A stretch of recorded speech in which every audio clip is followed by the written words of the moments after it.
भक्त परमात्मा की विशेष कृपा पात्र हैं, क्योंकि हम सभी के बीच परम पूज्य संत शिरोमणि श्री बाल तपस्वी नारायण दास महाराज जी की श्रीमुख से श्री राम रहस्य ब्रह्म ज्ञान राम कथा मात्र से अंतःकरण की संपूर्ण मल का विनाश हो जाता है एवं महाराज जी का तेजों में ब्रह्मवाणी हम सबकी स्पर्शित करता है।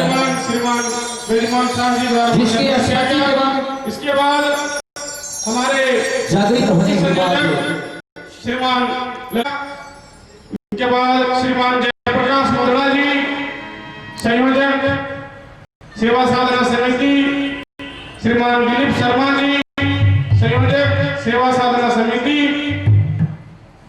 अमित जसवाल जी कार्यक्रम प्रभारी, श्रीमान जितेंद्र मदेशिया जी कोषाध्यक्ष,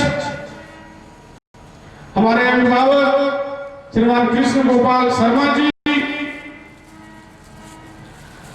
हमारे समिति के सदस्य श्रीमान आलोक बीट जी, श्रीमान दिलीप खंडेलवाल जी, हमारे इस पूरी व्यवस्था का सजावट से लेकर के टेंट का निर्माण करने वाले श्रीमान संजय वर्मा जी, हमारे कार्यकर्ता श्रीमान बुधन सिंह पूर्ति जी,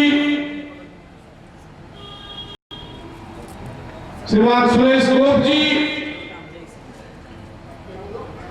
श्रीमान किशन शर्मा जी,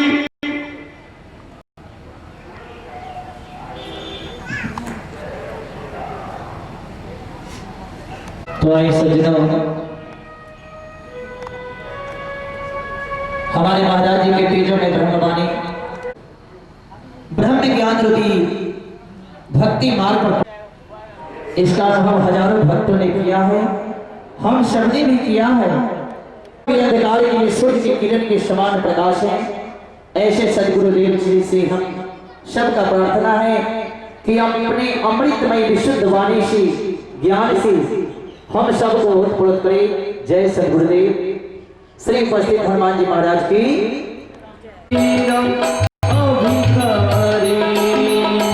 मेरे गुण निर्मोल हरि यश थूल काट मोहन छवि भारी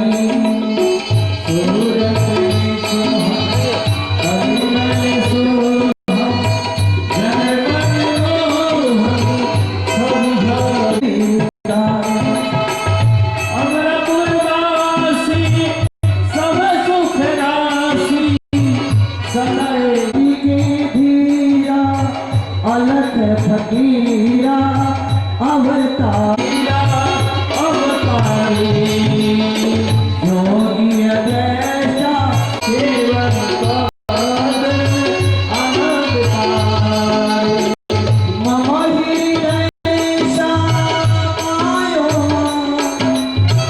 अदर्शी अतर्यामी है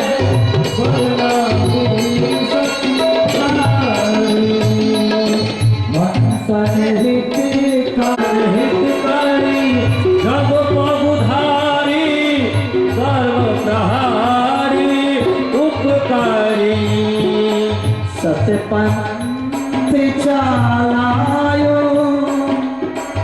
भजन जायो हम सजिधायो यह सीधे तेरे करती हेरो पर हेरो धनधारी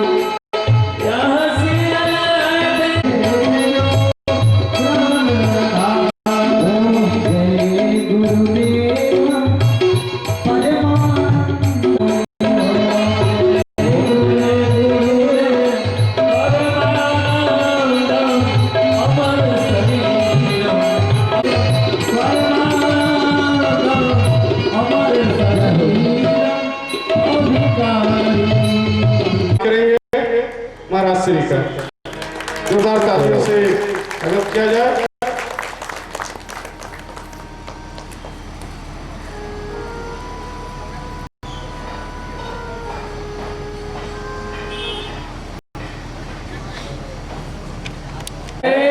मनोकामना सिद्ध हनुमान की जय।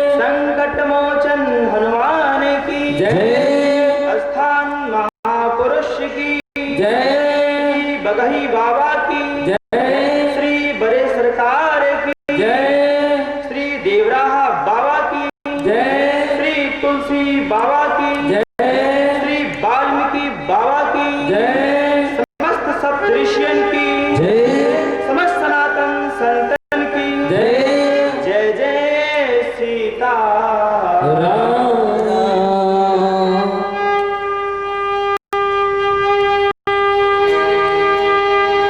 जय हो।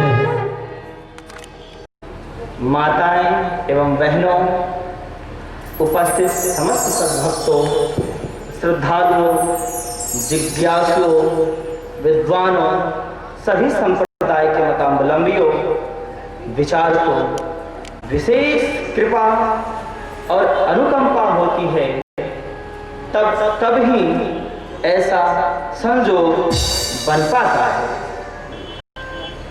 तो आइए श्री रामचरित मानस की कथा आरंभ करने से पूर्व हम सब कोई मिलकर के भगवान श्री सच्चिदानंद घन श्री रामचंद्र जी का अपने हृदय में, अपने घर में, अपने अंतःकरण में अपने गला को सम रखें। हरिओम। मेरुदंड को इतना न ताने जो ज्यादा कड़ा हो जाए और इतना लूज न करे कि आप झुक जाएं। समत्व भाव में रखें उसे और अपने दृष्टि को इस तीसरे तेल आज्ञा चक्र पर टिका लें।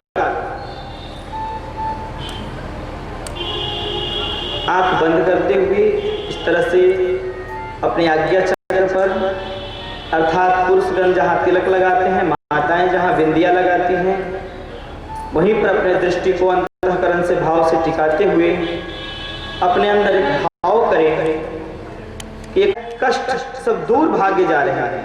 ऐसा मन में भावना करते हुए आप धीरे धीरे सांस लें, धीरे धीरे सांस लें और सांस को जब पूर्ण रूप से ले लें तो उसे धीरे धीरे छोड़ते हुए ओम का उच्चारण करें। मेरे साथ ही 3 बार बोलिए सियावर रामचंद्र जी की जय। सब कोई ऐसा करे।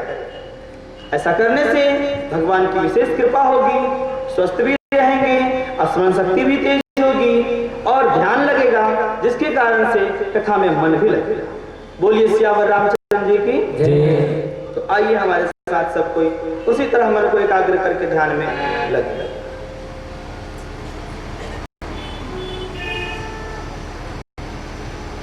अस्मदाचार्य पर्यन्तां वन्दे गुरो परम्परां, वन्दे गुरो परम्परां।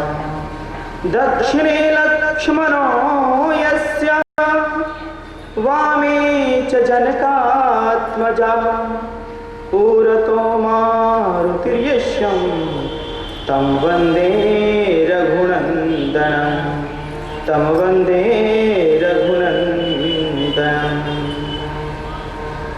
ओम।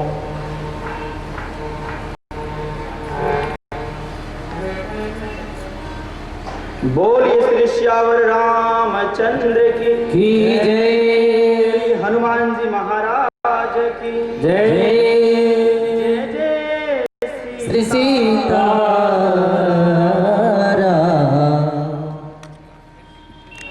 लेकिन राम कथा की जो बातें हैं उसके मूलभूत में उद्देश्य छुपा हुआ है कुछ, उसे जाने। फिर रामायण क्या है इसके माध्यम से यह पता चल जाएगा। तो आइए सबसे पहले हम लोग ये जाने कि रामायण की रचना प्रथम किसने किया। इस रामायण की रचना सबसे प्रथम किसने किया। पूरे हिंदुस्तान में ही नहीं वरन विश्व में रामायण की प्रचार है।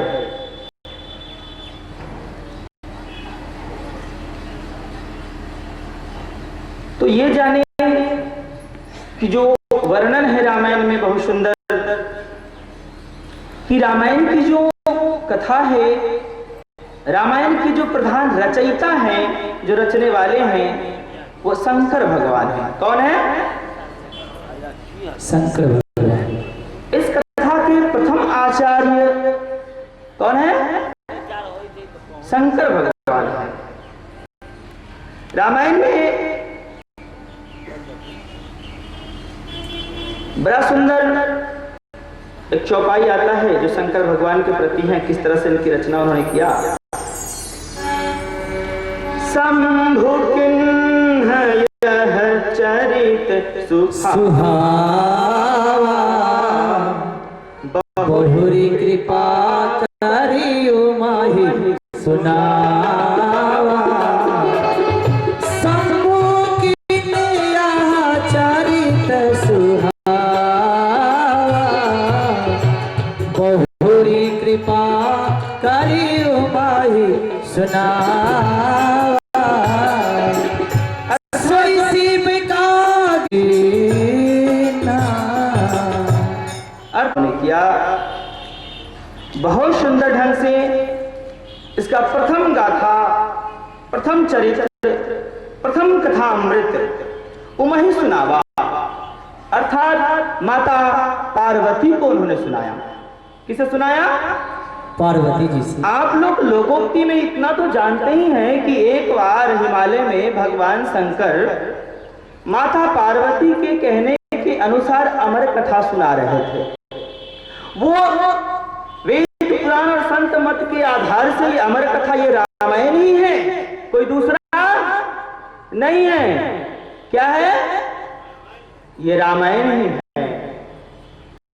अगर मनुष्य वास्तविक में मन कर्म वचन लगाकर श्रवण कर ले तो अमर हो जाएगा, इसमें कोई दुमत नहीं है। ये वही अमर कथा है। तो प्रथम हिमालय में उमहि सुनावा, उमा को अर्थात पार्वती जी को भगवान शंकर ने सुनाया। उसके बाद इस कथा को बड़ा सुंदर चौपाई आगे लिखते हैं तुलसी बाबा कि मैं तो सबसे बाद में हूं भाई। उसके बाद इस कथा को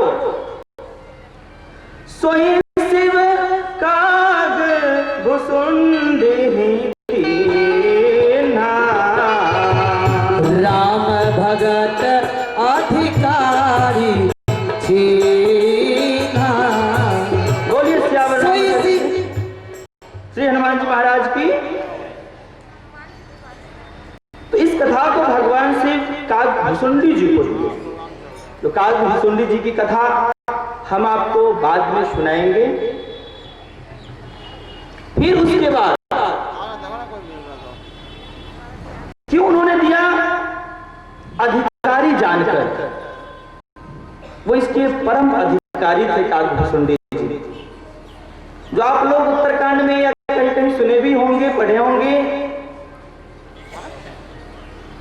काग भुसुंडी और गरुड़ संवाद आदि। तो भगवान शंकर ने उनको दिया। फिर तत्पश्चात तेहि सन जाग बलि के पुनि पावा, तेह पुनि भारद्वाज प्रतिगावा। बोलिए श्याम रामचंद्र की। इसे फिर भारद्वाज ऋषि को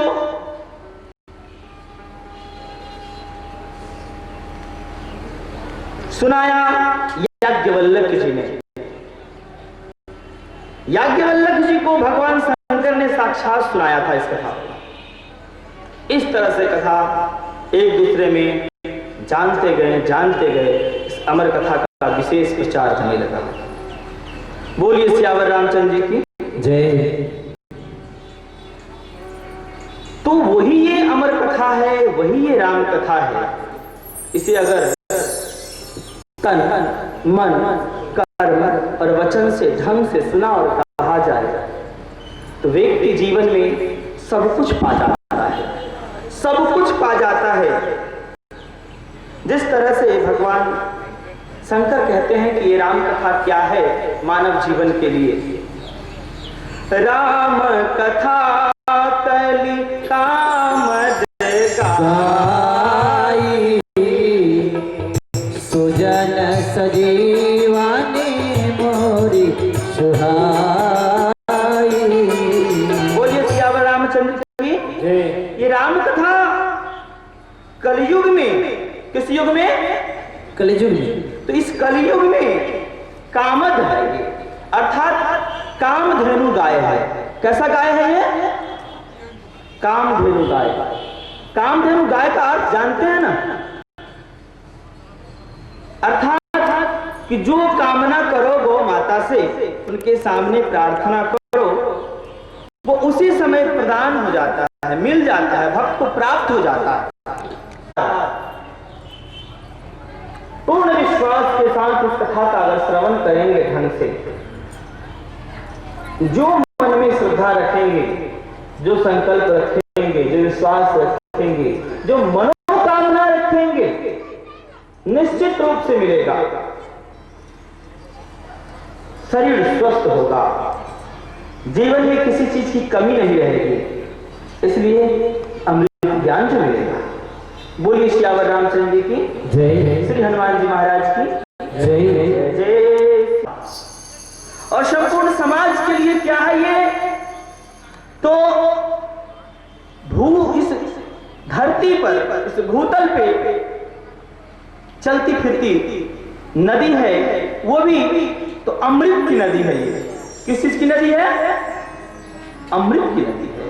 इसलिए राम कथा अमृत को अवश्य श्रवण करें, संपूर्ण समाज से हमें। ऐसे तो भगवान शंकर बड़ा सुंदर इसके बारे में बताते हैं कि मंत्र महामणि विषय व्याल के, मंत्र महामणि विषय व्याल की भेटल कठिन कुअंग भाल। मंत्री महामणि विषय व्याल की भेटत कठिन कुअंग भाल। ये मंत्र ऐसा है राम कथा रूपी, जिससे माता पार्वती जो अमर कथा रूप में इस कथा को सुनी थी, तो मंत्र महामणि विषय व्याल थे, मीट कठिन कुअंग भाल थे। अगर ब्रह्मा ने भी अगर लिख दिया है आपको बीमार होना, दरिद्र होना, गरीब होना, तो भी अगर ढंग से कथा को सुना जाए तो आप ना दरिद्र होंगे, ना आप गरीब होंगे, ना आप बीमार होंगे, ना आप कुरूप होंगे। मेटत कठिन कुअंग भाल के, जो भाल कपार में अगर ब्रह्मा ने भी लिख दिया है तो वो भी मिट जाती है इस कथा को सुनने से। बोलिए सियावर रामचंद्र जी की जय, श्री हनुमान जी महाराज की जय। ऐसे तो रामायण में कहा गया है कि राम के अवतार तो नाना प्रकार से है। बड़ा सुंदर चौपाई आता है कि नाना भांति राम रामायण सत कोटि अपारा। नाना भांति राम अवतारा, रामायण सत कोटि अपारा। ये रामायण एक ही बार नहीं घटना घटा है। शास्त्रों में वर्णन है कि द्वापर, त्रेता, सतयुग, कलयुग आदि युगों का वर्णन है। उसमें बार बार त्रेता युग आता है और राम जी की कथा होती है, जिसमें कुछ कुछ भिन्न प्रकार से वो लीला करते हैं। तो इस प्रकार से भगवान शंकर एक दो प्रकार से नहीं रामायण को उन्होंने गाया। रामायण शतकोटि अपारा, 100 करोड़ के आधार पर उन्होंने गाया। इसके बारे में रामायण में एक बहुत ही सुंदर नाम वंदना में दोहा आता है कि भगवान शंकर जी कितना रचे रामायण। तो रामायण सतकोटि अपारा के बारे में बड़ा सुंदर है।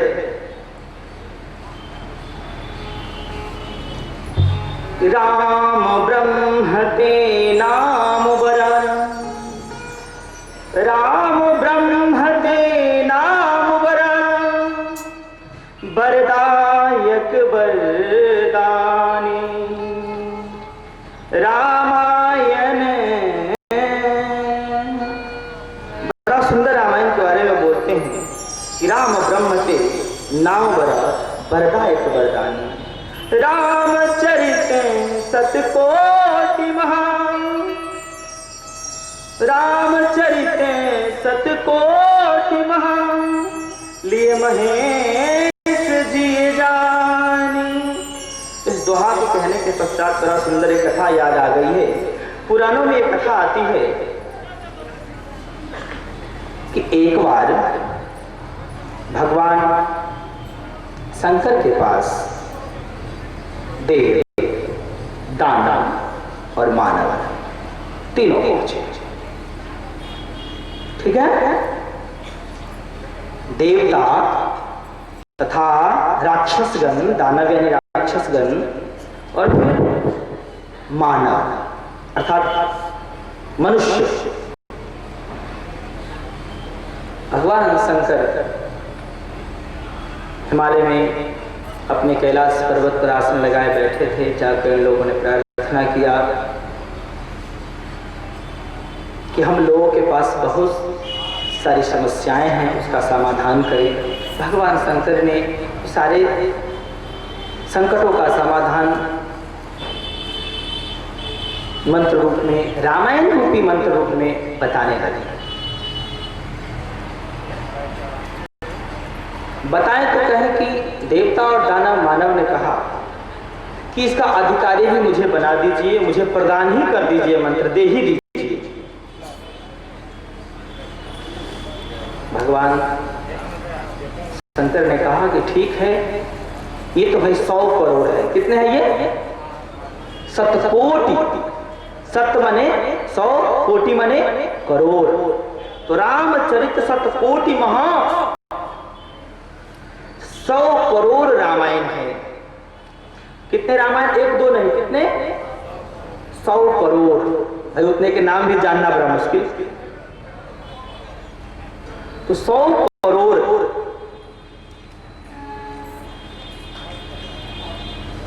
तो इसमें आप लोगों को कैसे बांटे भाई? ठीक है, कैसे बांटे? अब बस बराबर बराबर विभाजन कर दीजिए, बांट दीजिए बराबर बराबर। ठीक है, तो 100 करोड़ है तो बराबर बराबर कैसे बटेगा? चलो सिस्टम लगाते हैं जिसमें 30 करोड़ पहले उन्होंने बांटा। कितने करोड़? दानव, मानव और देव, तीनों को 30 करोड़। क्या करोड़? 30 करोड़ उन्होंने बांटा। उसके बाद शंकर भगवान के पास कितने रामायण बच गए? 10 करोड़। कि आप 3 हैं, ये 10 करोड़ फिर बांटते हैं मुझे,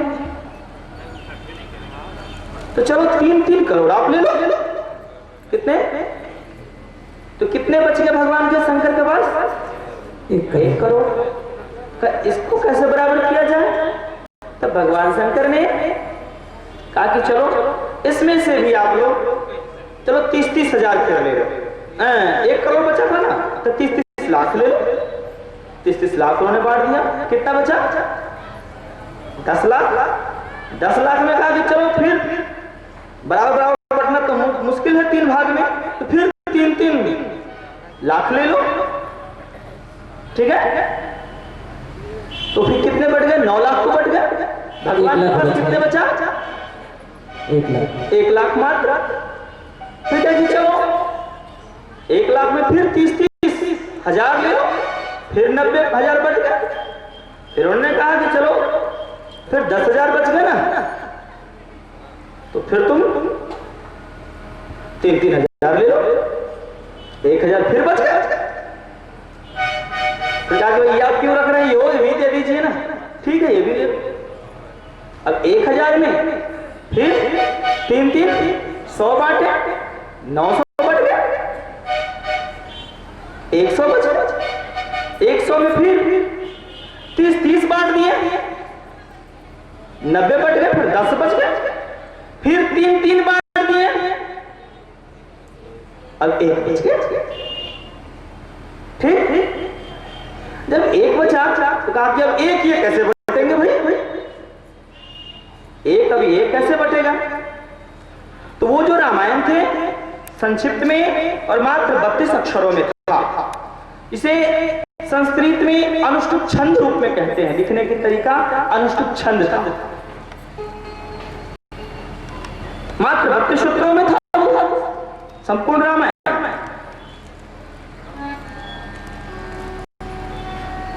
अनुष्टुप छंद में मात्र 32 अक्षर ही होते हैं, जो लिखाने जो पद की जो रचना होती है।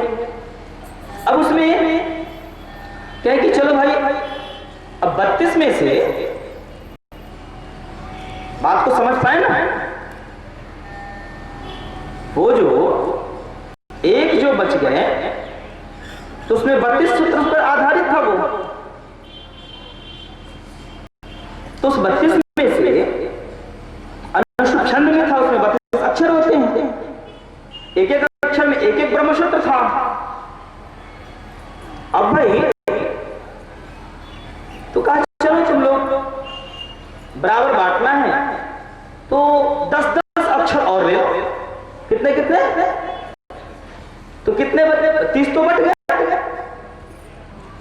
देव, दानव और मानव तीनों में जब 30 बट गए तो कितने बच गए भगवान के पास, 2। तो जो 2 बच गया तो भगवान शंकर ने कहा कि ये कैसे बचेगा, हो तुम 3, अगर हम दे देते हैं तो विषमता हो सकती है, समता नहीं होगी। और हमारा काम है समता करना, विषमता नहीं। ऐसे ही भगवान शंकर के दरबार में अन्य देवता के पास जो भी हो, लेकिन शंकर भगवान के पास देवता का भी गुजारा है, दानव का भी गुजारा है और मानव का भी गुजारा है। तो भाई आखिर भाई कैसे हम तो सब में समता रखना चाहते हैं, तो ये कैसे होगा। तो ये 2 अक्षर, बोलिए श्याम रामचंद्र जी की जय। ये 2 अक्षर है वो मुझे दे दो, ये मैं नहीं दूंगा। क्या बोले, ये मैं नहीं दूंगा। आपने दोहा अभी सुना कि राम ब्रह्म ते नाम बरा, राम ब्रह्म ते नाम बरा, वरदायक वरदानी, राम ब्रह्म ते नाम बरा, वरदायक वरदानी, रामचरित सत्य कोटि महा, ये महेश जिये जानित प्राणी, ये महेश जिये जान।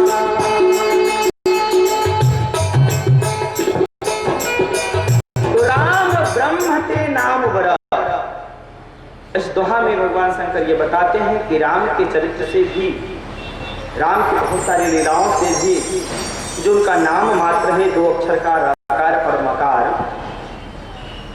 तो नाम ब्रह्मते, राम ब्रह्मते नाम वर, वरदायक वरदानी, अर्थात वर देने वाले को भी, आशीर्वाद देने वाले को भी, शक्ति देने वाले को भी वो शक्ति देते हैं, सबसे ऊपर है वो।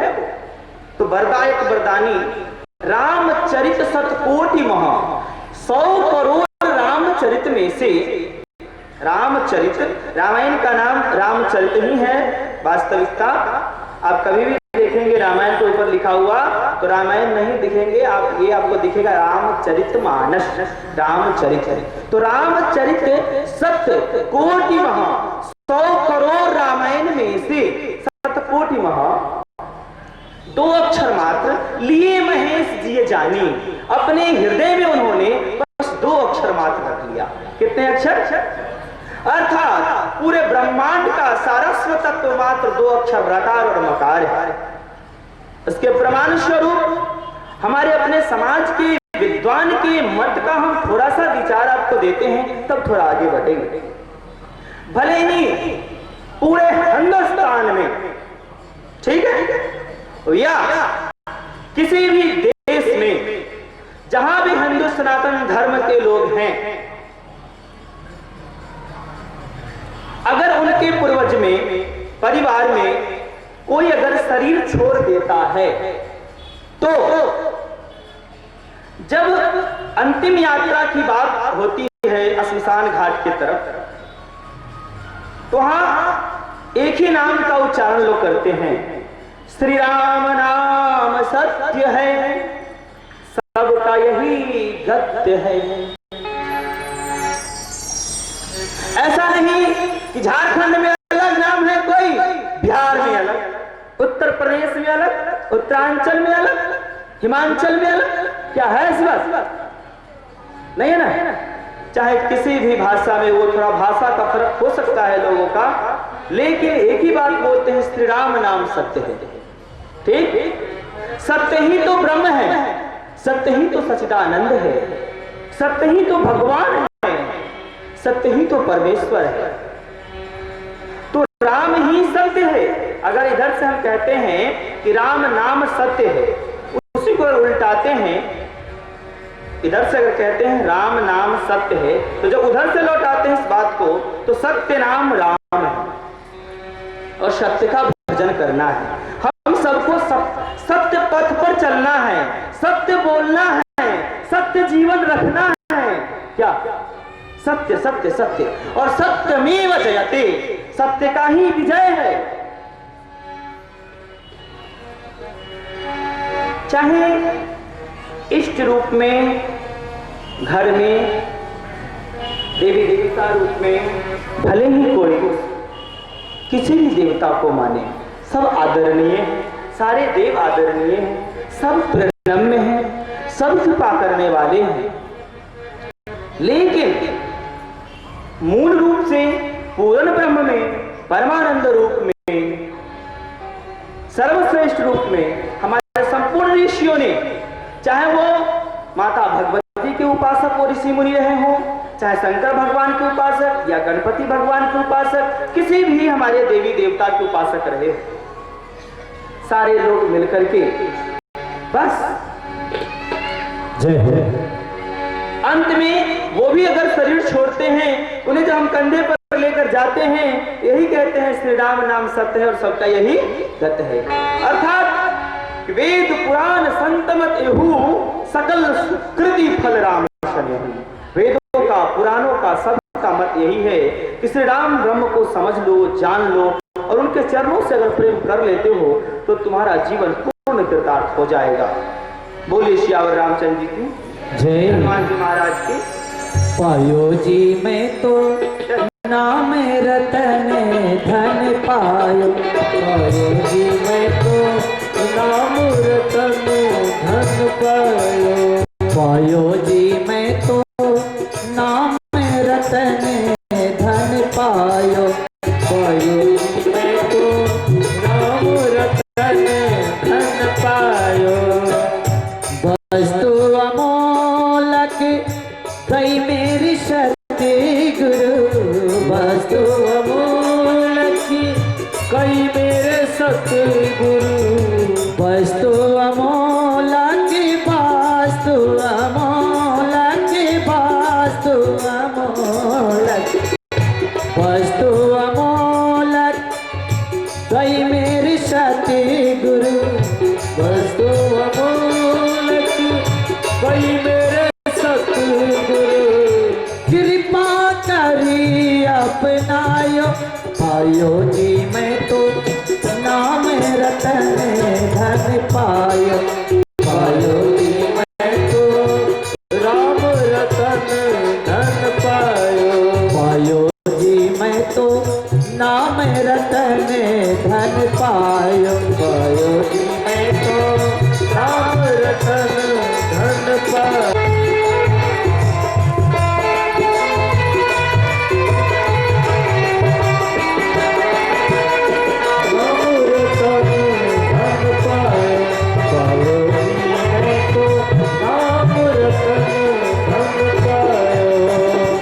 जन्म जन्म की पूंजी पाई, जन्म जन्म की, जन्म जन्म की, जन्म जन्म की पूंजी पाई, जन्म जन्म की पूंजी पाई।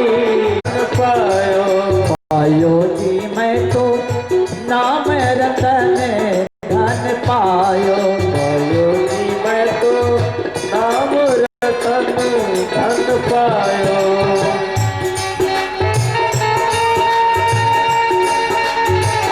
हरि बोल।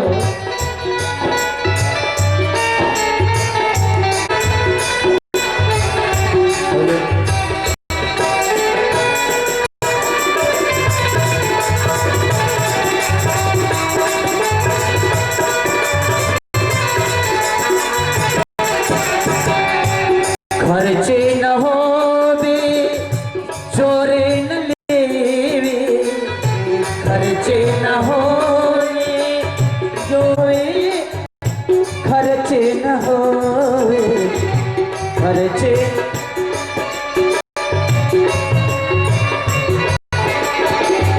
दिन दिन बाधत सवायो,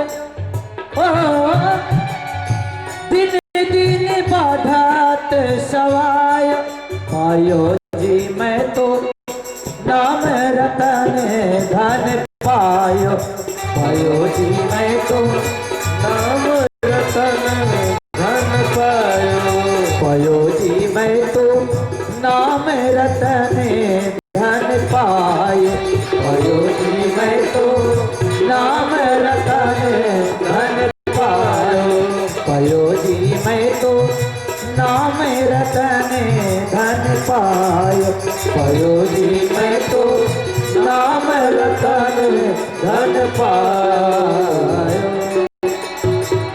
बोलिए सच्चिदानंद श्री रामचंद्र की जय। क्या बात है। बोलिए श्री हनुमान जी महाराज की। इस तरह से परम उत्तम है। तो देश ज्यादा है। राम कथा के पीछे भगवान का प्रधान उद्देश्य यह है, जैसे समाज में गौर से करेंगे, जैसे कोई भी व्यक्ति नाटक अगर खेलता है, क्या करता है? नाटक अगर खेलता है तो उस नाटक का प्रधान उद्देश्य होता है समाज को शिक्षा देना। क्या देना? शिक्षा देना। उसी तरह से भगवान अगर लीला करते हैं, रामायण की और राम सीता की जो लीला है, ये मानवता की शिक्षा देती है। ये कथा क्या देती है? मानवता की शिक्षा, आत्मीयता की शिक्षा। स्त्री को माता सीता एक सती बनने के लिए शिक्षा देती है, पुरुष को एक पत्नी व्रत अच्छे पुरुष बनने की शिक्षा देते हैं। तथा समाज में हर एक पहलू पर उन्होंने मित्र कैसा होना चाहिए, पुत्र कैसा होना चाहिए, फिर पिता कैसा होना चाहिए, मां कैसी होनी चाहिए, तथा राजा कैसा होना चाहिए, प्रजा कैसा होना चाहिए। इस तरह से नाना प्रकार की उन्होंने लीला करके मानव को ये समझाया कि तुम्हारा ये मानव जीवन में अगर तुम आए हो तो किस तरह से तुझे जीना है, तब तुम मेरे पास पहुंच पाओगे। इस प्रसंग में एक छोटी सी कथा मुझे याद आ गई है, सुनकर आपको तो आश्चर्य भी होगा, कभी सुना होगा या ना सुना होगा। राम और रावण दोनों एक ही हैं, न राम अलग है न रावण अलग है। इस बात को जरा गौर से सुनेंगे तब आप समझ पाएंगे, नहीं तो नहीं समझ पाएंगे। लीला मंच के जो भी व्यक्ति मंच पर नाटक लीला करते हैं, उसके पीछे वो कुछ भी जो रहते हैं, वो समाज के सब एक ही लोग रहते हैं, एक दूसरे से मिले जुले रहते हैं, भाईचारा की रिश्ता, भाई बंधु का रिश्ता रहता है, अपनापन रहता है। लेकिन जब नाटक मंच पर वो शिक्षा देने आता है, लीला दिखाने आता है, नाटक दिखाने आता है, तो हो सके दुश्मन का भी रोल अदा करता है, दुश्मन का भी पार्ट लेता है और फिर मर जाता है या मारता है, इस तरह से। लेकिन फिर पीछे वो पर्दे के पीछे फिर वो एक ही रहते हैं। ठीक उसी तरह से आप जरा हमारी बात को समझने का कोशिश करें। थोड़ा समझाने के लिए मैं आपको ये बताऊं, भगवान राम महाविष्णु माने जाते हैं और महाविष्णु के द्वारपाल जय और विजय, ऐसा पुराणों में कथा है। जय और विजय, और जय विजय भगवान के द्वारपाल हैं। भगवान उस समय आराम कर रहे थे। जय विजय को कहकर कि तुम द्वार की रक्षा करो, कोई आए तो जरा संभालना। उस समय सनकादिक ऋषि आए, सनक सनंदन सनातन संत कुमार।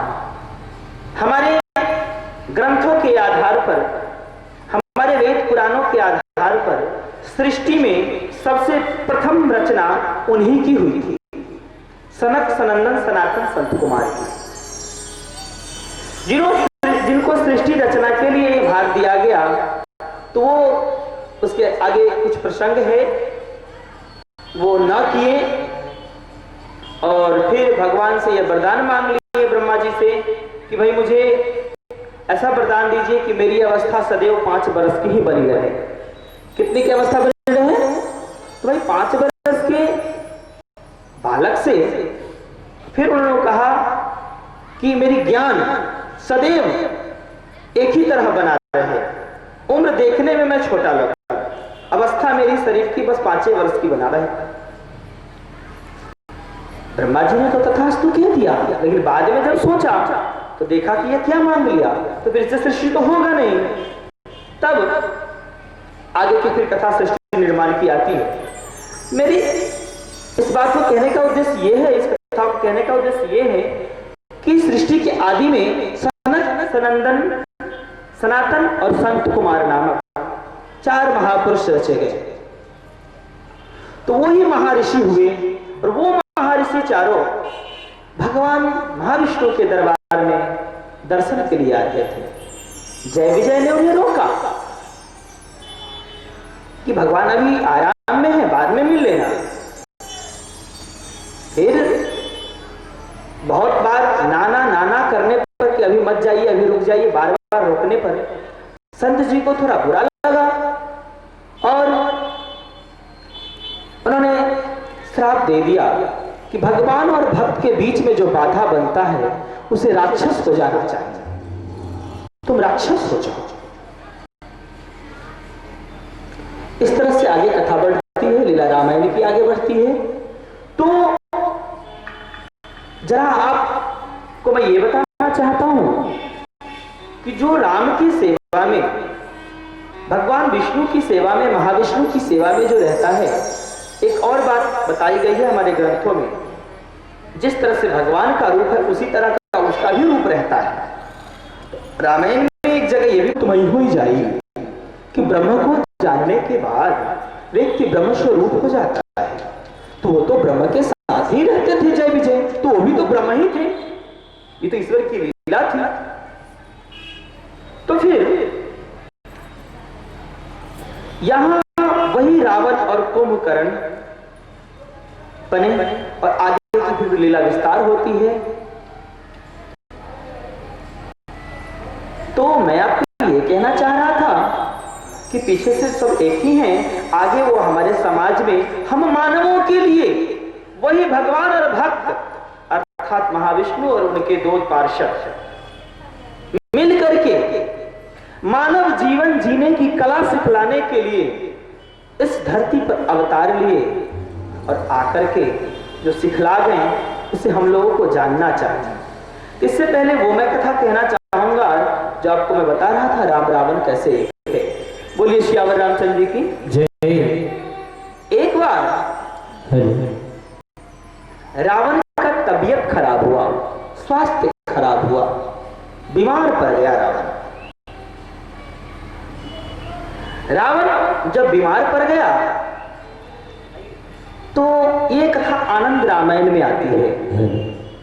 पहले हमने कहा रामायण सतकोटिया पारा, बहुत रामायण, वाल्मीकि रामायण, परवई रामायण, तुलसीकृत रामायण, आनंद रामायण, अध्यात्म रामायण, एकनाथ रामायण, इस तरह से बहुत सारे रामायण हैं। उसमें भी तो आनंद रामायण में यह कथा आती है कि जब रावण का तबीयत खराब हुआ, एक बार बहुत सारे वैद्य उपचार किया, लेकिन उनका बीमारी नहीं ठीक हो पा रहा था। उनके रावण के यहाँ का खास वैद्य सुसेन जी थे। सुसेन जी बहुत बड़े विद्वान, बहुत बड़े वैद्य थे। उनके पास एक अलौकिक ज्ञान था ब्रह्मा का दिया हुआ कि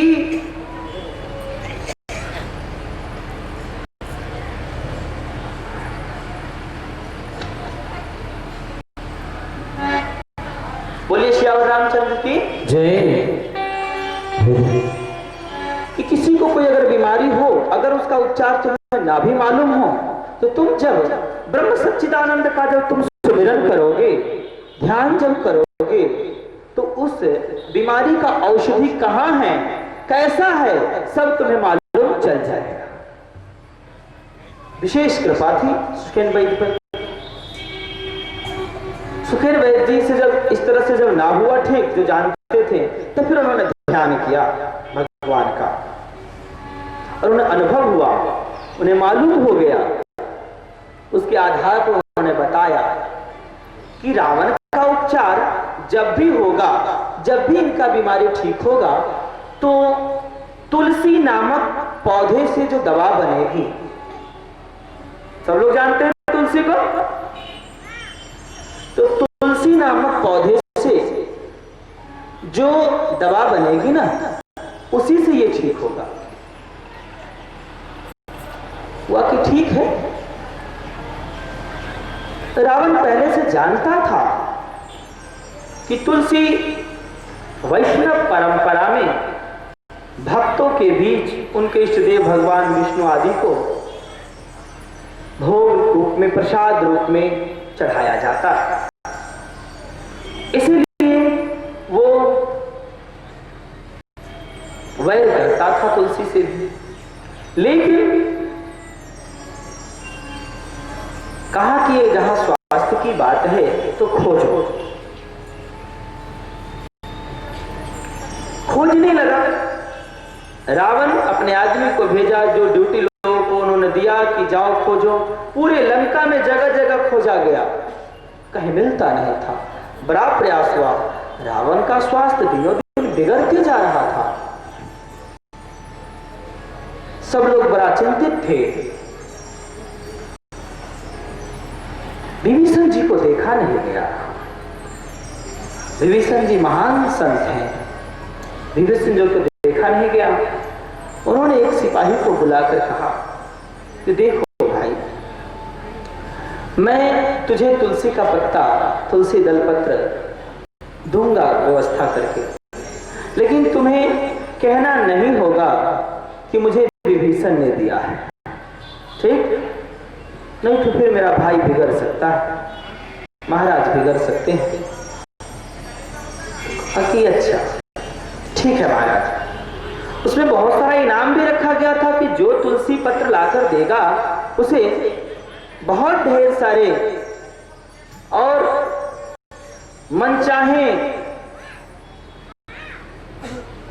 जो मांगेगा वो मांगना इनाम दिया जाएगा। तो कहा कि देखो, जो महाराज से इनाम मिलेगा वो तुम ही रख लेना, लेकिन ये न बताना कि मुझे विभीषण से मिला है। कि ठीक है। जब विभीषण जी अपने आंगन में गए, अंदर आंगन में रखे थे तुलसी का पौधा, जब गए तो सिपाही भी पीछे से देखना चाहा कि कहां से ला रहे हैं, थोड़ा छुप कर देख लिया। विभीषण जी के आंगन में तुलसी था, तो रामायण में वर्णन नहीं है, ऐसे दोहा चौपाई सुंदरकांड में लोग पढ़ते हैं बड़ा अच्छा, कि नव तुलसी के वृंद कहाँ देख हर्ष कपीरा,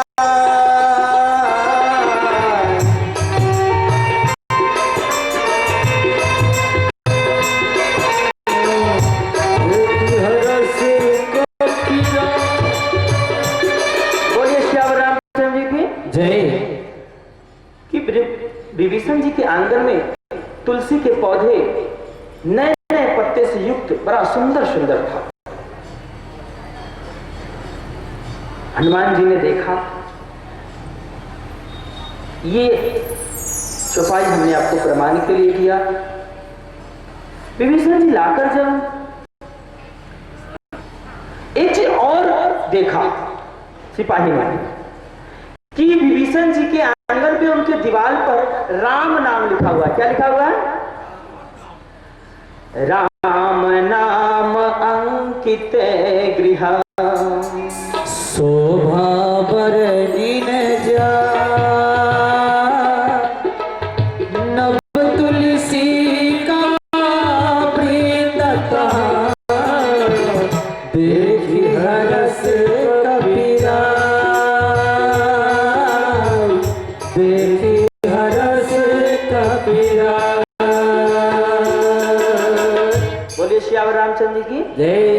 क्या देखा सिपाही ने? राम नाम लिखा हुआ है, राम नाम अंकित है, लिखा हुआ है उनके दीवार पर।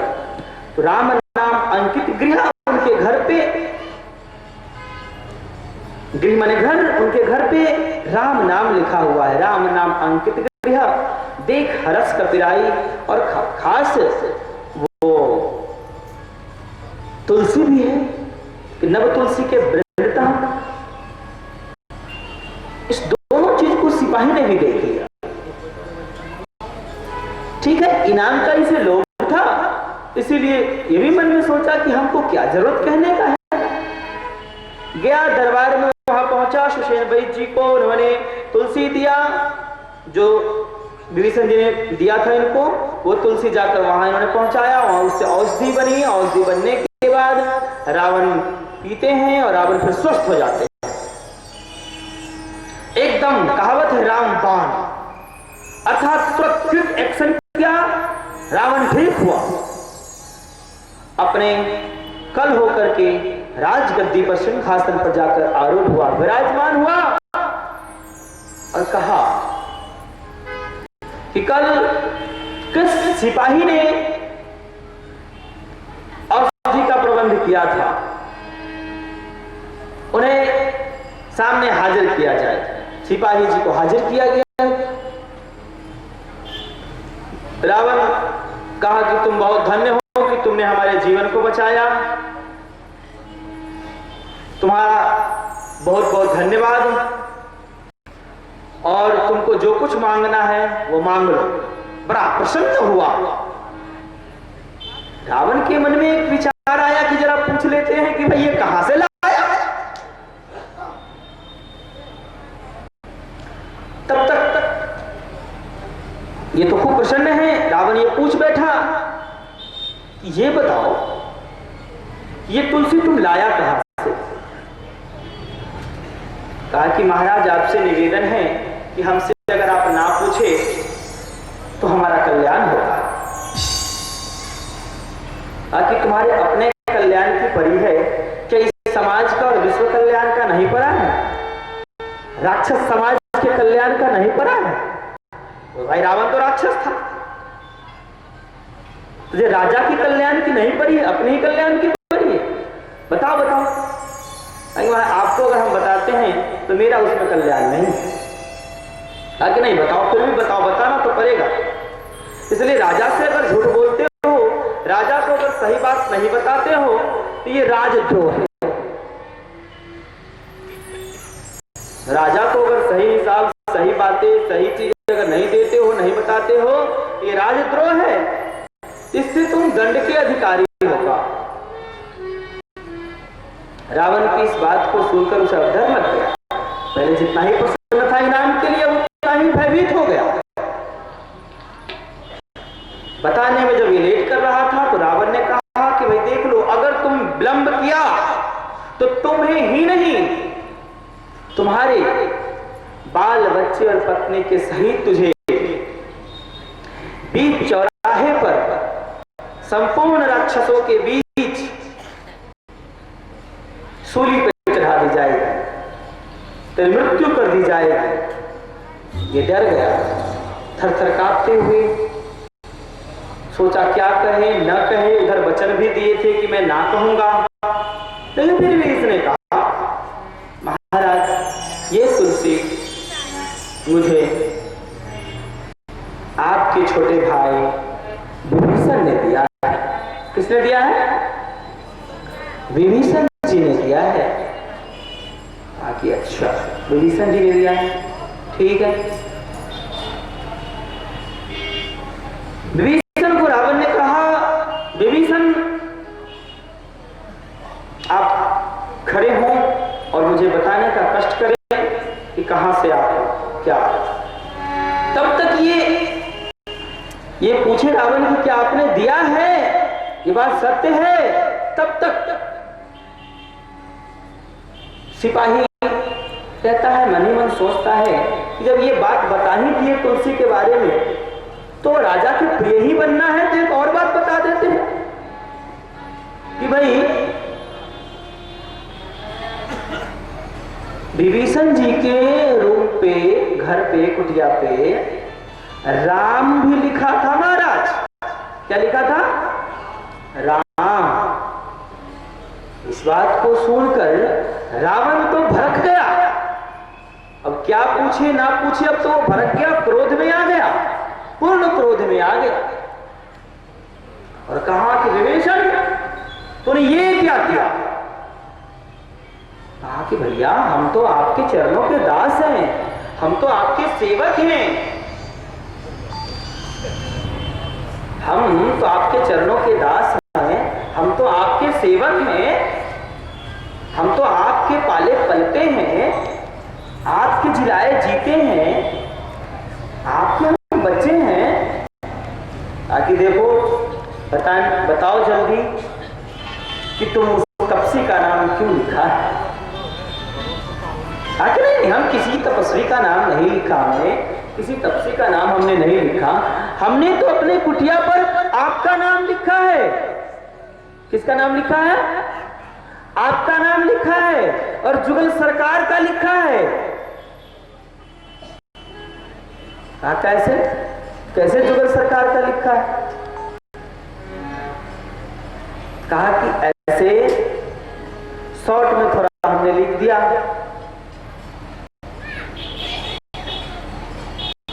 कि रासे रावण, रासे रावण और मौसे मंदोदरी।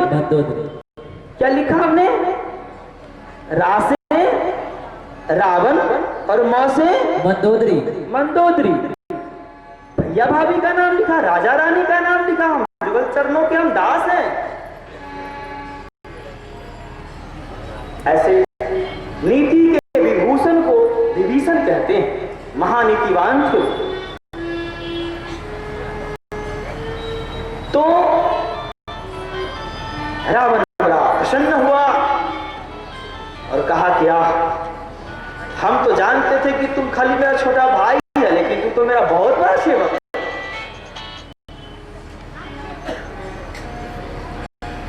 बोलिए श्यावर रामचंद्र जी की, श्री हनुमान जी महाराज की। रावण ने ऑर्डर दिया, विभीषण जाओ,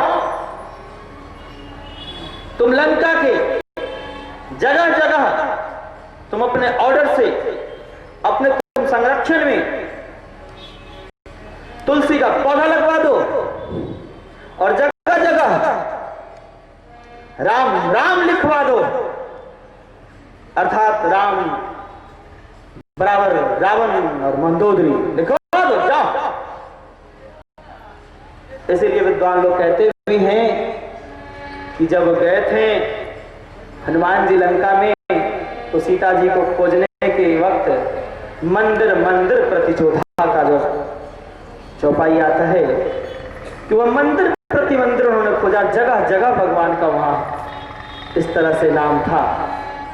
बोलिए श्यावर रामचंद्र जी की, श्री हनुमान जी महाराज की जय। राम भी तुला राशि के हैं और रावण भी तुला राशि के हैं, ज्योतिष के भी आधार से।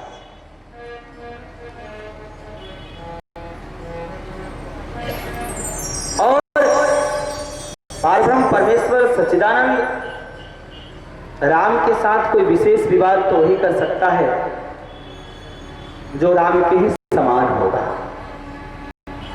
तो रावण कोई और नहीं, राम ही रावण रूप में एक रूप में वहां प्रकट होकर लीला कर रहे थे।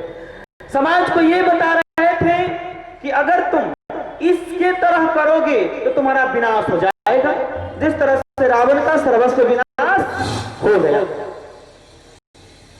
तुम अगर राम के समान करोगे तो सबका आशीर्वाद मिलेगा, सबका कृपा होगा और मानव में तुम उत्तम मानव कहाओगे।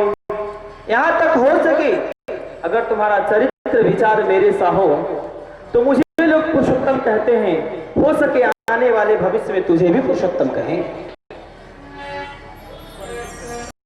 इस तरह से भगवान ने शिक्षा देने के लिए राम रावण का प्रसंग उन्होंने संपूर्ण रामायण में बड़ा सुंदर ढंग से खेला है, दिखाया है और लीला उन्होंने किया। बोलिए श्यावर रामचंद्र जी की जय। श्री हनुमान जी महाराज की।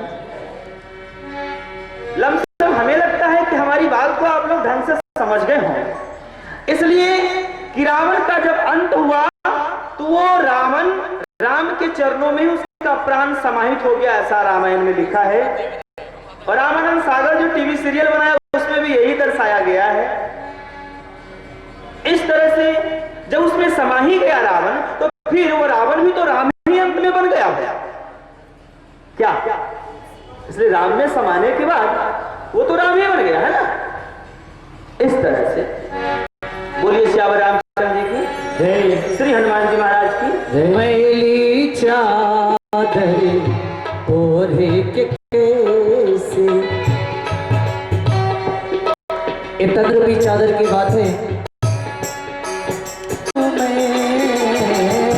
मैली चादर ओढ़े के कैसे, द्वारे तुम्हारे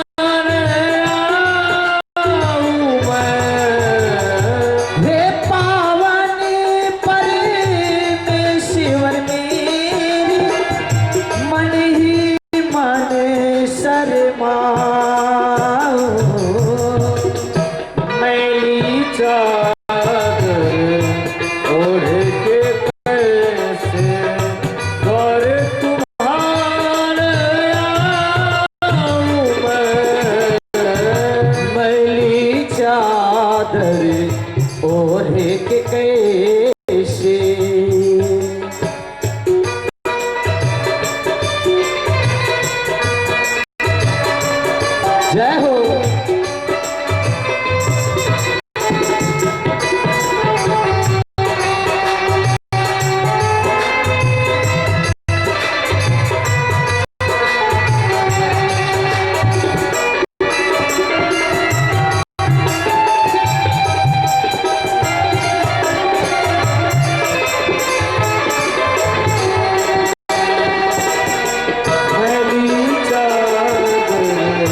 ओढ़े के कैसे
अब क्या गीत सुनाओ मैली चादर ओढ़ के कैसे द्वार तुम्हारे मैली चादर ओढ़ के कैसे द्वार तुम्हारे चादर ओढ़ के कैसे द्वार तुम्हारे मैली चादर ओढ़ के कैसे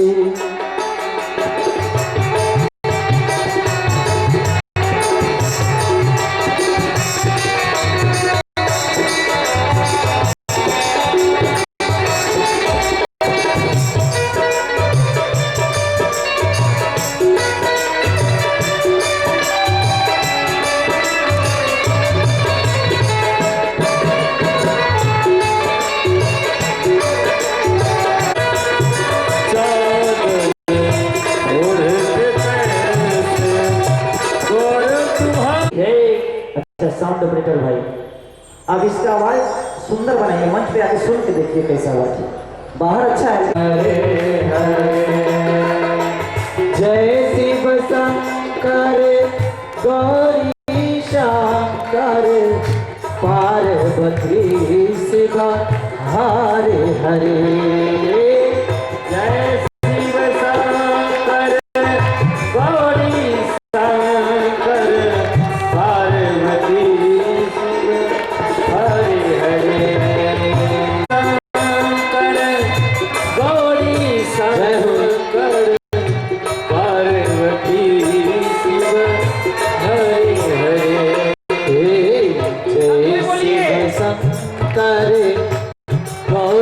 जय शिव शंकर गौरी शंकर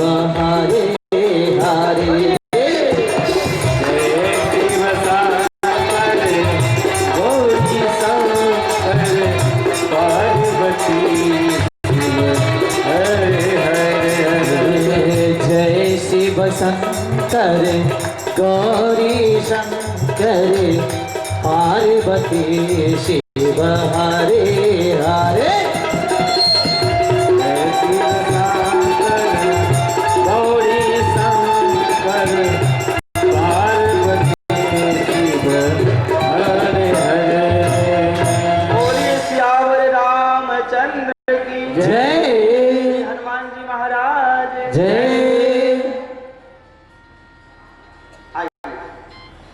परमात्मा के विशेष अनुकंपा से अब रामायण की ओर अगर बढ़ते हैं तो रामायण ने हमें अपने अनुभव से हमने जीवन में जो साधना किया, अध्ययन किया, अनुभव किया, बाल्यावस्था से लेकर आज तक, उसके अनुभूति स्वरूप हमने ये खास चीज देखा रामायण में कि मानव को भगवान श्री राम इससे परिचय कराना चाहते हैं कि हो तुम कौन। क्या परिचय कराना चाहते हैं? कि हो तुम कौन, कि तुम हो कौन, हो तुम कौन, कहां से आए, तुम कहां से आए हो। जय हो तुम कौन, कहां से आए, कहां है निज घर तेरा, तेरा वास्तविक घर है कहां।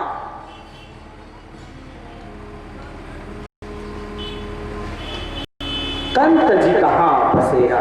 इस तन को छोड़ने के बाद, इस शरीर को छोड़ने के बाद, इस पार्थिव शरीर को जो अग्नि, जल, पृथ्वी, वायु से जो बना है, आकाश आदि से, इस पंच महाभूतों से, लमसम सब आदमी समझते और जानते हैं कि अग्नि, जल, वायु, पृथ्वी और आकाश, इन 5 तत्वों से, पंच महाभूतों से, इसे पंच महाभूत भी कहते हैं।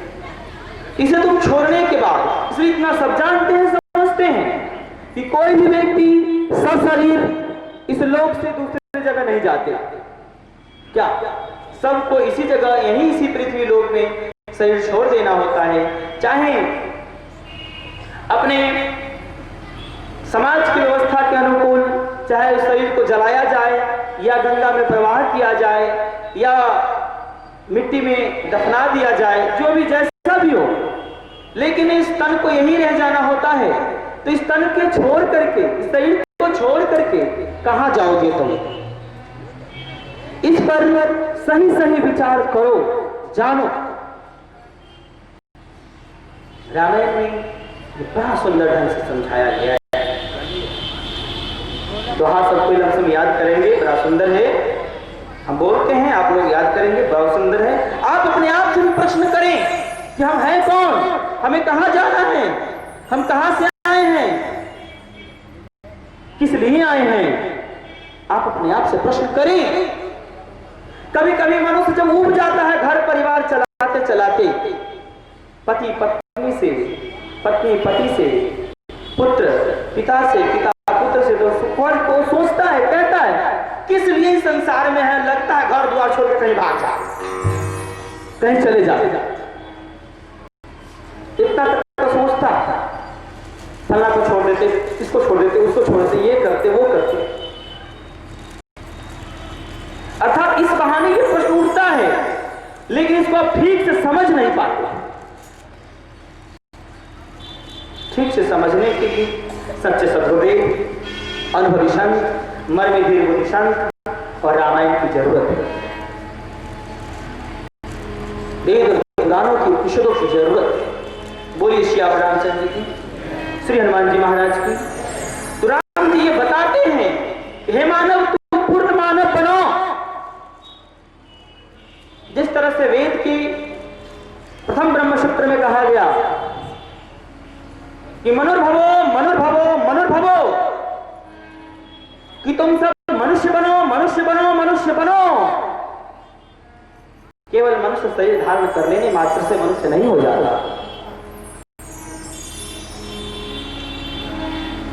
तथा दूसरे सूत्र में यथा तो ब्रह्म जिज्ञासा, अर्थात ब्रह्म को पाने के लिए जिज्ञासा करो, जिज्ञासा करो, जिज्ञासा करो। तो हम अपने कथा के माध्यम से समाज में ब्रह्म को पाने के लिए, राम का दर्शन करने के लिए जिज्ञासा भी पैदा करना चाहते हैं और दर्शन भी कराना चाहते हैं। बोलिए श्री रामचंद्र जी की जय, श्री हनुमान जी महाराज की जय। जय जय सीता। तो दोहा याद करेंगे। ओ तुम कौन कहां से आए, हो तुम कौन कहां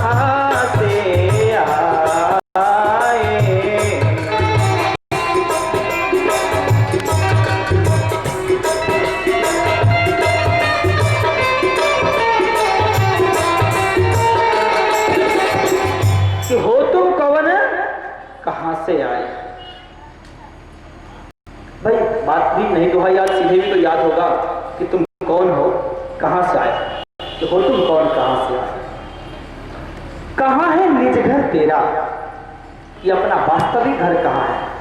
मौखिक में सब लोग कहते हैं ये संसार तो डेरा है, अपना घर है नहीं। इस बात को अगर आत्मसात कर दिया जाए, वास्तविक में समझ लिया जाए तो मानव कृतार्थ। कहां है निज घर तेरा, और फिर तंत्र जी कहां बसेरा? इस बात को एक संत जी ने अपने वाणी में बड़ा सुंदर कहा।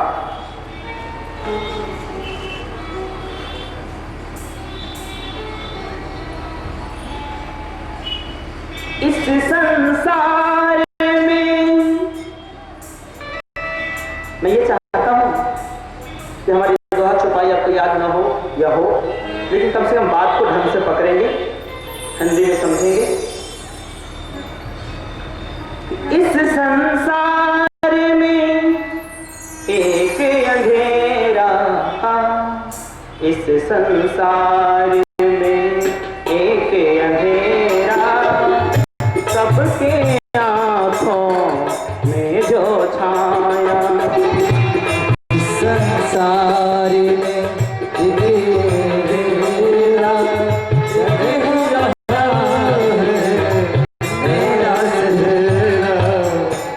जिसके कारण सूझ परे नहीं, जिसके कारण सूझ परे नहीं, कि हूँ मैं कौन, कहाँ से आया। कौन दिशा को जाना मुझको, कौन दिशा को जाना मुझको, किसको देख मैं ललचाया, किसको देख मैं ललचाया। कौन है इस दुनिया का मालिक, कौन है इस दुनिया का मालिक, किसने रची ये माया, किसने रची ये माया। इसी भाव को इस तरह से संत जी कहते हैं कि इस संसार में मनुष्य आंख होते हुए भी, मनुष्य के पास आंख होती हुई भी अंधे के समान है। जैसे रामायण में एक चौपाई कहा गया है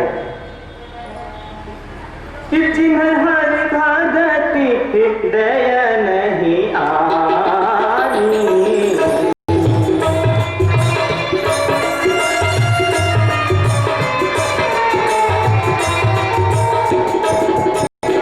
जीवत समान ते ही प्राणी।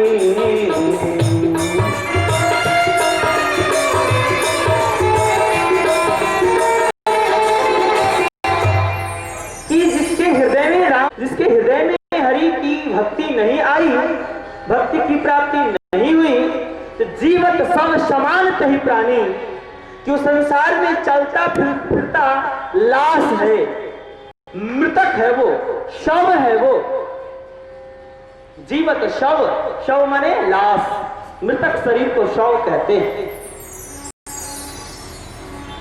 तो जिन हरि भक्ति हृदय नहीं आनी, अर्थात जिसके हृदय में हरि की भक्ति नहीं समाई, इसलिए अपने जीवन में हरि की भक्ति नहीं किया, भक्ति करते करते, सुमिरन करते करते, कथा श्रवण करते करते आंखों से आंसू ना आया, हृदय प्रफुल्लित ना हुआ, कंठ ना रुधा, गदगद भाव ना हुआ, जीवत सब समान थे प्राणी। जय हो। वो जीते हुए भी वो लाश के समान है, चलता फिरता एक मांस का केवल लोथरा है और कुछ नहीं, मानव तो है। ऐसा रामायण हमें कहता है। बोलिए श्यावर रामचंद्र जी की जय। तो जिन हरि भगति हृदय नहीं आनी, जीवत सौ समान कहे प्राणी। संत जी कहते हैं कि भाई लोग है तो मनुष्य रूप में, लेकिन इस संसार में एक अंधेरा, सबके आंखों में जो छाया, कि सबके आंखों में छाया है अंधेरा, जिसके कारण से सूझ पड़े नहीं कि हूं मैं कौन, कहां से आया, कि मैं वास्तविक में कौन हूं, कहां से आया हूं। और कहते हैं कि कौन दिशा को जाना है, मुझे कहां जाना है। और फिर हम किसी ही संसार में देखकर ललचा गए और कौन है इस दुनिया की मालिक, फिर किसने ये रची है माया। ये माया है संसार की चीजें, धन संपत्ति वैभव। जीवन में मनुष्य केवल अच्छा बिल्डिंग, अच्छा घर, खूब बड़ा बिजनेस तथा जीवन में सुंदर स्त्री, सुंदर पुरुष, श्रृंगार, कपड़े, गहने, बस इसी को अरसते अरसते जीवन पूरा इसी में बिता देते हैं। ऐसी गाड़ी होनी चाहिए, ऐसी वस्त्र होनी चाहिए, ऐसी आभूषण, ऐसा गहना।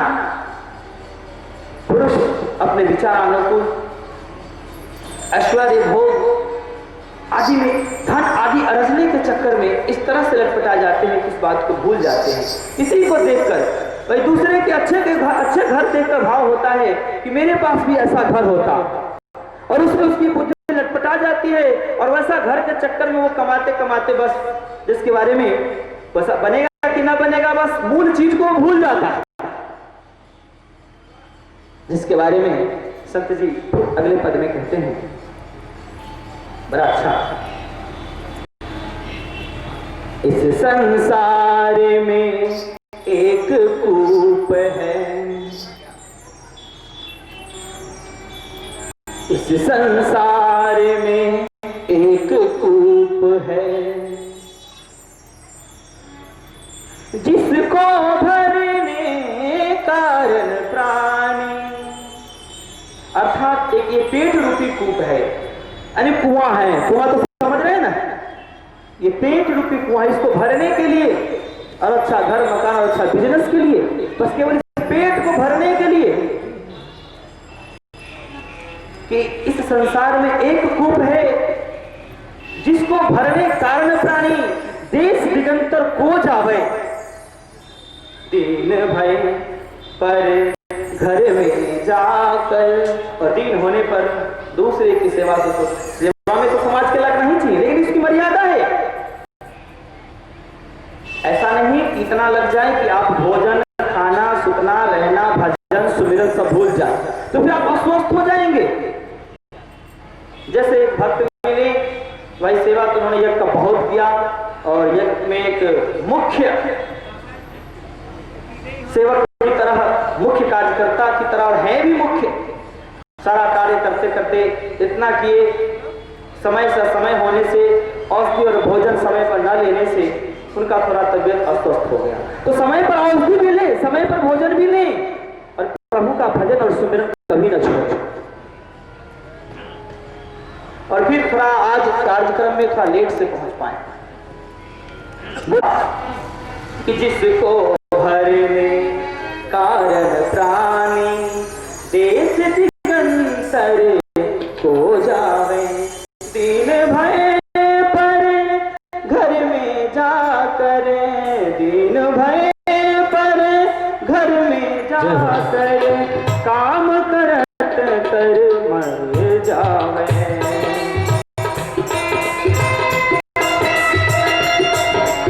बोलिए श्री रामचंद्र जी की। भजन ध्यान सुमिरन ईश्वर का, जिसके कारण बिसरावे। इस तरह से लोग पर घर में जाकर धन वैभव के अर्जन के चक्र में पड़ के मानव भजन ध्यान सुमिरन ईश्वर का भुला जाता है, और उसी को याद दिलाने संत समाज में बार बार आते हैं। बोलिए श्याम रामचंद्र की जय।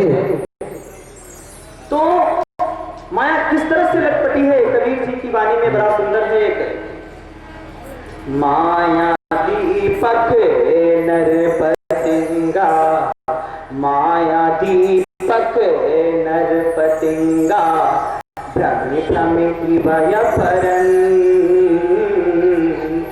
कहे कबीर गुरु ज्ञान ते, माया ते उबरंत प्राणी, माया ते उबरंत। कहते हैं माया दीपक, सृष्टि की जितनी ये चटक पटक और ताम झाम चकाचौंध जो व्यवस्था है ये माया है। तो माया दीपक, नाना प्रकार की कामना, ये माया है। तो माया दीपक नर पतिंगा, मनुष्य वो पतिंगे की समान है। कैसा है? जैसे आप देखते हैं भेपर लाइट जलता है तो उस पर पतिंगा जाता है, उड़ता है और उसी में अपना जीवन लटपटा कर पंख वगैरह जल जाता है और वो फिर उड़ नहीं पाता और मर जाता है। ठीक उसी तरह से मानव भी संसार की ही माया में केवल घर परिवार और धन, भगवान ये नहीं कहते घर छोड़ दो, धन छोड़ दो, परिवार छोड़ दो, बिजनेस छोड़ दो, सबका एक सिस्टम सिखाते हैं रामायण में। उस सिस्टम को जानने के लिए रामायण को पढ़ना होगा, संतों का संगत करना होगा। तो इस प्रकार से माया दीपक नरपतिंगा भ्रमि भ्रमि इस प्रकार से पड़ता है कि व्यक्ति उसी में झुलस कर, जिस तरह से वो पतिंगा का पात झुलस जाता है और उस बल्ब बत्ती और भेपर लाइट के सामने ही मर जाता है, ठीक उसी तरह से व्यक्ति भी इसी संसार के केवल घर परिवार पुत्र पत्नी और मां, इसी प्रकार से सेवा भाव में रह करके काम क्रोध लोभ ईर्ष्या द्वेष मोह पाखंड करते करते करते चोरी लूटिया करते करते छुपाते घूस घास लेते इधर उधर एक कचार करते करते बस उसे में फंस मर जाता। धन की बात करते हैं तो बड़ा सुंदर शब्दों में कहते हैं तुलसी बाबा, बोलिए श्याम रामचंद्र की जय। पर धन पर मन हरण को, पर मन पर धन हरण को, वेश्या पर ही प्रवीण, पर धन पर मन हरण को, वेश्या पर ही प्रवीण, तुलसी सोई चतुरता, राम चरण लौलीन, तुलसी राम चरण लौलीन। कि दूसरे के धन हरण करने में, दूसरे का मनोरंजन करने में, अर्थात मनोरंजन करने में, मन मोहने और मन हरण करने में वेश्या बड़ी प्रवीण होती है, परंतु वो चालाक नहीं है, वो चतुर नहीं है। जिस तरह से एक कुछ अच्छे व्यापारी होते हैं जो सोचते हैं समाज की सेवा की जाए, कि अपने स्टाफ का और अपने धंधे का जो 2 रुपया है वही बचत लेकर बिजनेस किया जाए और समाज की सेवा किया जाए। कुछ ऐसे व्यापारी वर्ग होते हैं जो सोचते हैं कि भाई 1 का 10 लेकर समाज तो इसके बारे में जानती नहीं है, 1 का 10 लेकर किसी तरह जल्दी करोड़पति बन जाओ, लमसम 2-4 वर्ष में तो 10-20 करोड़ कमा लेने में ही ठीक है, ऐसा सोचते हैं। तो इससे वो बहुत बड़े बुद्धिमान और चालाक नहीं हो जाएंगे। तुलसी बाबा कहते हैं ऐसे नहीं हो जाएंगे। अगर वो उचित रुपया लेकर अगर सेवा करते हैं तो वो भजन बन जाएगा उसका, लेकिन अनुचित लेते हैं तो पाप हो जाएगा और सही जगह पर नहीं पहुंच पाएगा। बड़ा सुंदर। और ये दोहावली में तुलसी बाबा बड़ा सुंदर, इसलिए अपने जीवन में तुलसी बाबा 12 ग्रंथ रचना किए, जिसमें दोहावली भी एक उनका ग्रंथ है। बड़ा सुंदर ये दोहा बताए थे। अब आगे इस बात को तो सब लोग समझते ही हैं कि भाई सूतदार अरु लक्ष्मी, सूतदार अरु लक्ष्मी, पापी के भी हो, सूतदार अरु लक्ष्मी,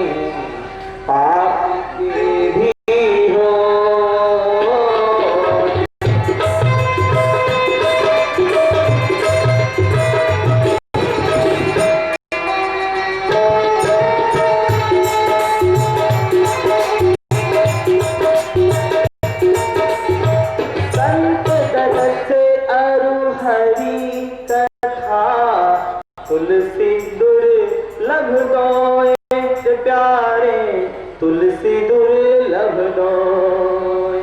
तुलसीदास जी कहते हैं कि भाई सूत दारा रु लक्ष्मी, सूत माने बेटा, दारा माने पत्नी, लक्ष्मी माने धन।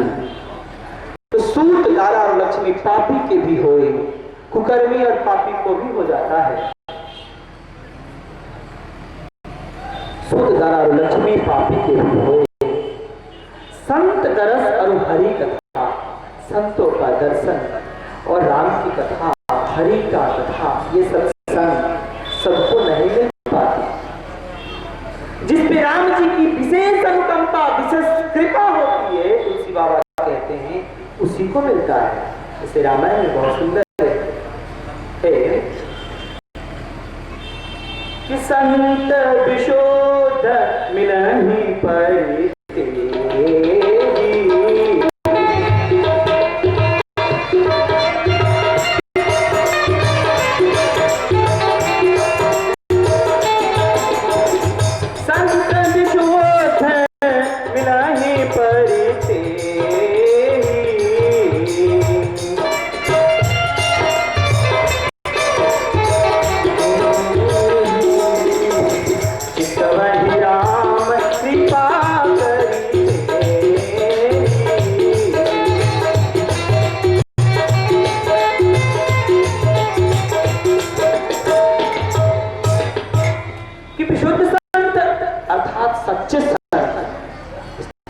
बाबा ने यहाँ कहा कि भाई संत दरस और हरि कथा तुलसी दुर्लभ दोए, उसी तरह से यहाँ कहते हैं राम जी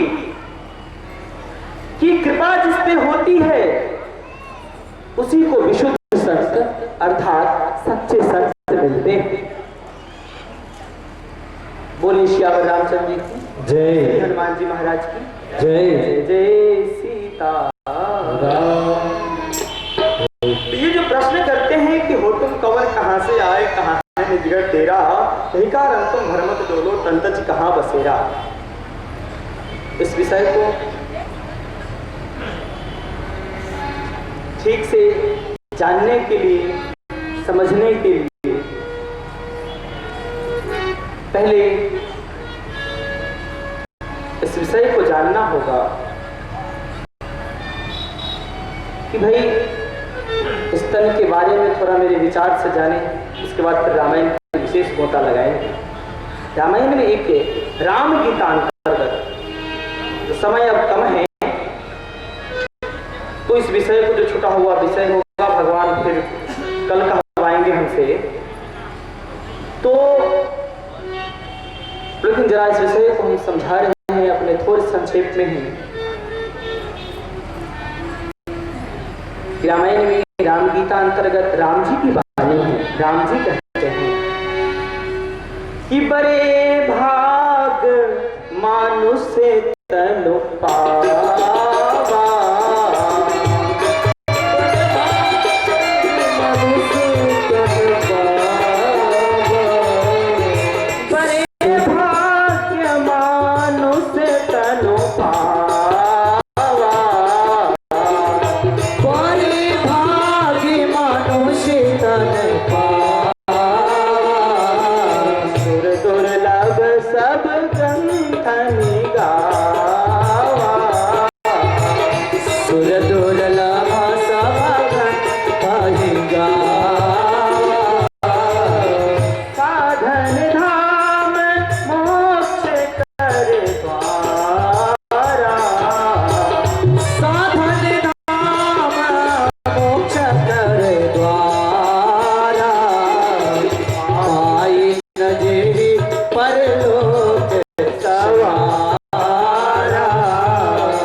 बड़े भाग्य मानुष तन पावा। बड़े भाग्य से जब परमात्मा की विशेष कृपा होती है, मनुष्य जब 84 लाख योनियों से भ्रमण करते हुए आता है